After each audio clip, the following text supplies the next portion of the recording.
Hey everyone, my name is David Rao and I'm the music teacher who blogs at makemomentsmatter.org. You can also find my ideas on Facebook, on Instagram, on Pinterest, on a variety of places when you search for my name, David Rao, or Make Moments Matter. Okay, so last week on my Musical Mondays video, Facebook decided to be glitchy. No, that's not true. My computer decided to be glitchy. It is maybe not the newest computer. It is an old computer. It is being held together by like prayers and dreams and rubber bands and Mod Podge. In fact, the reason there might be issues is there may be Mod Podge in it. I don't know. Anyway, so if you're on Facebook watching this, could you tell me if you can hear anything? So I guess last week the microphone did not want to work. So anyway, here's hoping that it's working now. Okay, so this week on the Musical Mondays video, I'm going to be talking about vocal exploration, keeping that fresh with younger kids, and a couple new things that have been so much fun. I've been having such a great time with my kiddos, so I wanted to share this with you. Before I do that, if you hear me talk about like a resource or a thing or something you're interested in, you can find more about that on my links page, which is on my blog, makemomentsmatter.org. Click the video tab, or wherever you're watching or listening to this, there's probably a direct link at the bottom of the caption. Instagram, you can find that on my LinkedIn profile. Okay, a couple more things. If you're like, hey, this is really fun to like get this training and get these ideas or whatever, but I want to do it in person, where can I do that? Well, I'm going to be in North Central Wisconsin with the North Central Wisconsin ORF chapter. I'm going to be with them this weekend. So if you come to it's Stevens Point at the UW Stevens Point. You can come this Saturday from 9 to 1. Just follow the link on my website and I'll have all the information there. And then let's see, you can also see me if you live in Canada, specifically in Manitoba. I'm going to be in Manitoba October 25th and 26th for the Manitoba Music Educators Association, but then also for the Manitoba ORF chapter, and that's going to be at the end of the month.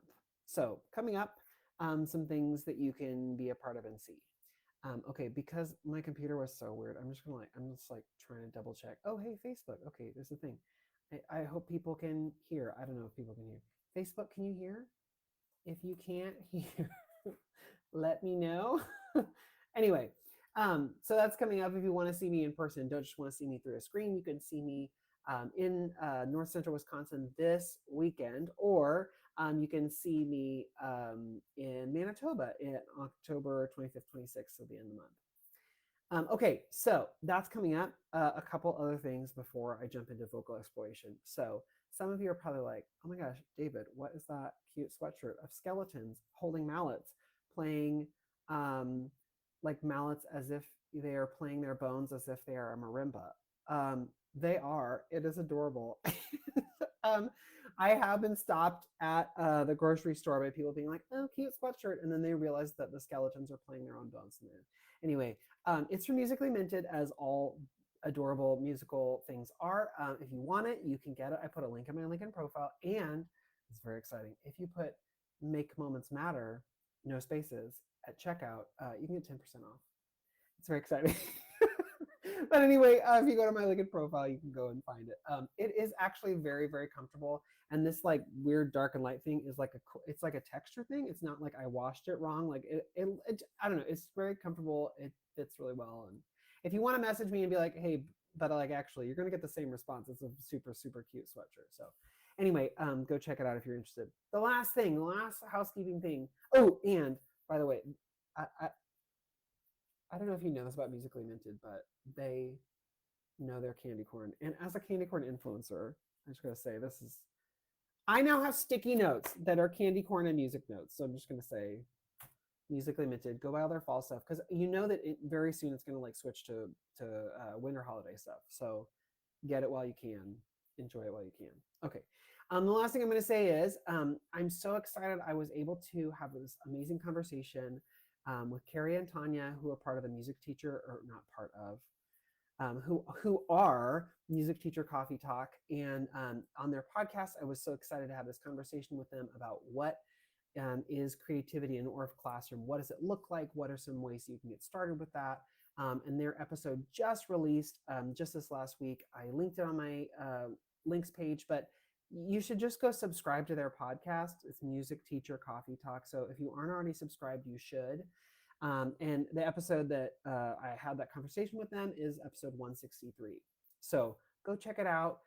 It was a really fun conversation, but don't just check out just that episode. Like, listen to them all. They're really good. So go check it out. It just came out. Links on the links page if you want to get to their web page with like all the extras and notes and stuff, if you're interested. Okay, let's talk vocal exploration, because I find that with my younger kids, they really need that exploration. It's partially to get them up in their head voice. It's partially to explore their range. It's partially to get them trying new things and exploring new things and hearing themselves in new ways and new sounds. And so I think it's so important to get them doing glides and vocalises and trying high and low and exploring what that's like. But I always used to think like, yeah, I should do that, but like, how do I do that in a not hokey way or in a not weird way? And like, how do I do that in a way that I feel comfortable and they feel comfortable? So a couple of things that I have tried, I've done a whole series of digital resources that are like lines drawn on page where like you could trace with your cursor, you can use a little laser pointer, you can move your finger. I mean, there's so many cool things you can do to like follow the shape on the screen. And that's great because students can then see the connection between high on a page and high in your voice and low on the page and low in your voice. So that's one really cool thing you can do with vocal exploration. And these are digital, so you can project them. It's really easy to see. They're all themed. That's something I know I've shared about in the Musical Mondays before, so I won't go too much into that. But if you're interested in those like projectable things, or if you use Google Classroom, you want to use something like that, I link that on the links page to all my digital vocal exploration stuff. But let's talk like manipulatives, movable stuff that has been so much fun. So a couple years ago, I started this thing where in the like teacher beginning of the year, I want to say thrift store. It's not a thrift store. It's not even a garage sale. It's just like a teacher's getting rid of all their extra stuff and they just dump it on a table in a hallway, before school starts, and you like rummage through and find the good stuff. I always, you guys, I find too much stuff and bring it back to my room. I don't use it all, and so then like a year later I put it on the table again. But I find too many things that I'm like, this is going to be so exciting. And this is one of the things I found. But first, pro tip: if you find like a really big like a tote full of like math manipulatives, or like a nice big tote of like science stuff, and you're like, well, I don't know if I'll ever use that. If it's on this like take and go table, they don't want it. They don't care, right? Take the tote, dump out the math stuff in the dumpster, and keep the nice tote. I'm just saying, you don't have to, if they're giving it away, you can take the tote. The tote is, and if it's like the nice plastic ones, especially if like a publishing company put it out, like they put money into that, so like if you don't want the math manipulatives, dump those out, but like keep the plastic tote, right? So anyway, okay, that's my big tip of the night. Anyway, a couple years ago, I found this like pointer with a pencil on the end. Like I'm sure at Book Fair you got the ones with like the hands pointing, whatever. But I like this one because it's kind of different.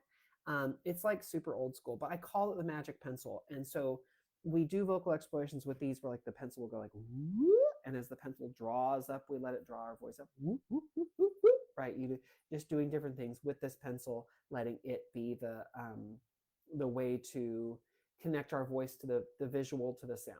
And so the magic pencil is kind of fun. And then you can do not just like woo woo on like a neutral syllable or a vowel sound, but with my kinders I do like ah yee ah, like I do some of the different sounds they're trying to work on in class. So that's one thing I will do. But you can also do this thing where you take a poem and you use the pencil to tell you where it should go. So like, hickory dickory dock, the mouse went up the clock struck one, the mouse came down, hickory dickory dock. Like I demo that for kids a couple times. I teach them a little poem, and then like in the next class period, I pull out the magic pencil and I say, now we're going to go up and down with the poem, and I'll do it a couple times, and then usually the next day And then so the next time I see them, I will pull out the magic pencil again, and we do the poem going up and going down. But then I let a kid take the pencil, and they can go up and go down with their choice of where the pencil should go. So it's been super fun to go like, anything, any poem you want to do, like um, engine number 9 going down Chicago line. See it sparkle, see it shine. Engine number 9. And I know some of you are probably really angry right now because you're like, that's not the version of engine number 9 I do. I get it. But it's a super fun way to take any poem, any story and go up and down. So just to like explore vocalizing in a different way, taking your voice going high, your voice going low. You can do the vocal glides, vocal slides, but you can only do that for so long before like you get bored and kids get bored. And so this is a fun way to sort of extend that vocal exploration with the magic pencil. It could be anything. It could be an actual literal pencil. It could be a pen. It could be whatever. But this pencil was something I got from that like teacher cast off table. So I like had to find a way to use it, reason to use it. And this is my reason. Okay, so the magic pencil is something fun you can do, but something that like, okay, you guys know I love puppets. And a couple years ago, I saw these like little finger eyeball things. And I was like, certainly there's a reason that I should have those. So I bought them. And then I needed to have a reason. Because like I didn't have any lessons or plans for them. So I was like, well, I guess I'm just gonna like buy the eyeballs. Anyway, so I bought the eyeballs. I think I got like a set of 12 because I got like yellow and blue and red and green and anyway. But I was like, what am I gonna do with these? And I only got like 12 and they're big. And I was like, these aren't gonna fit on kid fingers. Like, what am I gonna do with these? And then I found that you can buy mini ones. And I found these. Of course, these are on the links page if you don't want to go rummaging around on Amazon or whatever for your own or US Toy. Anyway, I got a set of 48 mini ones, and these are perfect for kid fingers. They like only fit my pinky, but they are super cute. And I got a bunch of these. So I was like, okay, I can have some, and the kids can have some. Okay, what are we going to do with them? And then I was like, there was a day where I just had like some extra time, like we'd gotten through stuff somehow faster than the other classes or whatever, or I don't even remember why, but we had extra time. So I was like, okay, we're just gonna like speak in puppet finger language. And this was also fun because like my kids had seen me use puppet, kindergartners at this point, seen me use puppets a lot, but had not personally taken them or used them all that much. So the thing I love about this is like an introduction to puppets is it is so simple for them. It's easy for them to put on and wear and use. And there's no way that they're going to break them, hurt them. I'm not worried about them like I would be like my nice Folkmanis brand puppets. So what did we do? I said, I have a little friend here, a puppet you've never met, and I'm so excited, but it's weird because the puppet only speaks in puppet language. And so I don't know if you're going to understand. But you know what you could do is just like whatever the puppet says, like say it back to the puppet and see if it helps. So anyway, so I pull out like my finger with the little eyeballs and they're like, what? And I was like, woo, woo, woo, woo, woo, woo, woo, woo, woo. And so like I'm doing these things with like my hand opening and closing and just like going high or going low. And I love it. You can like hear the little eyeballs jiggling around. So these are so ridiculous. Anyway, so I got them. And then just imagine all these like, so then the kids were excited about it and they loved it. So then I said, but you know what? It'd be even more fun if you could speak back as a finger puppet. And they're like, yes, I want. And I was like, but I think these are too big for you. So that's why I have these little ones. And they were like, oh. So I handed them out and just imagine a room full of kindergartners. And I go like, woohoo. And they're like, woohoo. And it's like, it is so funny. And so like I'm doing these like vocalizing things and they're like repeating back to me. And of course I got a video and shared it on Seesaw. I know I talked last week about using Seesaw. Of course I shared this on Seesaw with parents and it was like adorable. But anyway, like a whole room of kindergartners going, hoo-hoo, so we started out with like woo woo woo woo woo, like with just woo woo as like the impetus for like where it could go. And then I decided that maybe the puppet was mad. I was like, and then so instead of just like my fingers like closing like a mouth, I like close them as if they were teeth. And we tried humming. We tried different sounds, like instead of woohoo, like wow wow. We like made our hand big. We tried like all sort, like once you get going, there are so many different weird things you can do that are very fun. And then I said, okay, now I need your little finger puppet to find another little finger puppet, and they get to have a conversation, but they can only use the puppet language. Of course, kids were like, great, got it. So then they like paired off. And because this like set of the mini ones, it comes with like 5 or 6 different colors. There's like green, pink, purple, blue, and yellow. At one point, there was one class that was like a little rowdy, and I was like, okay, your finger puppet cannot be the same color as another finger puppet. So if you had 2 yellows, they couldn't talk. But if you had a red and a yellow, they could talk. So that kind of helped a little bit with like, they're not just sitting with just their best friends, or they're moving around trying different stuff. That was super fun. Today, I was like, what else could we do with, and so I was like, okay, now, because you guys have been coming to the music room for quite a while, I need you to take the little finger puppet on a tour of the music room and explain, like, these are the drums, or like, this is where the maracas are. Like, you got to explain, or like, here's where we put the Kleenexes or whatever. You got to explain that in puppet language, except you just can't touch, because these little finger puppets, they're going to want to touch because they're fingers, but don't let them. Just make sure that they're only looking. The kids were like, mm-hmm. And so I gave them like, I don't know, a minute to just walk around the music room, and they were all going around like, hoo-hoo, hoo-hoo, hoo-hoo. There was even one kid who went over to the maracas and took his little finger puppet and went and shook it as if it was a maraca. It was magical. So anyway, these little finger puppets, they don't cost a lot. I looked it up to put on the links page. They're not a lot. I think when I got, let me just look. Yeah, the set of 48 little finger puppets, like the kid ones, was $9. And then the big one, the set of big finger puppets, was also $9. But I think you can get a different set. I just got like 8 or 9 of these. But I think you get whatever set you want. It has just been so much fun. And again, exploring, you can go high, you can go low, you could pull the magic pencil back out and do, like exploring different lines, or up or down or whatever. You could have them learn a little bit of English. You could teach them the poem and they could do the poem. I mean, like whatever you want to do. But it is super duper fun. I have not yet tried 2 finger puppets where they're like talking to each other, but I have enough of these finger puppets that like I could conceivably do that. So anyway, it's just so much fun, especially when the little kids have the little like tiny finger puppets on. It's like too cute, too much fun. And they're exploring, they're trying, and they are not in their heads about it at all. So like I said, I'm doing this with kindergarten. I think I want to try it with first grade and in second grade and like see what they do. But it's just so much fun to see them and go like woohoo and have them like woo-hoo. Like it's just like the cutest thing. I keep going back to Seesaw to watch them doing it, and anyway, super fun. So if you're interested in any of these, I put the links on the links page if you want to go see the ones I use, but like use whichever ones are right for you, or if you know where you can get them from there. But they're super duper fun. So go check those out. And I put the vocal exploration like digital resources on there if you want to look through those and see what's there.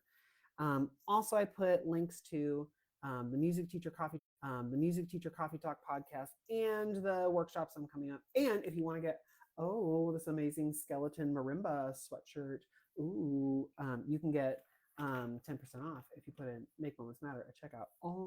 Exciting. And get your candy corn everything. So anyway, this was fun doing vocal exploration. Facebook, I really hope you can hear me this week. I tried to fix the tech problems, but as I said, my computer is like on its last leg. So let's just all cross our fingers and hope that I can make it to like Black Friday to get a new one. Anyway, it's been fun sharing. If you've used these little finger eyeballs before, please leave comments about how you use them and what you do. And I will, in the future Musical Mondays, talk more about them, bring them back, and explore more ideas. But I'm just so excited. I want to use them now for everything.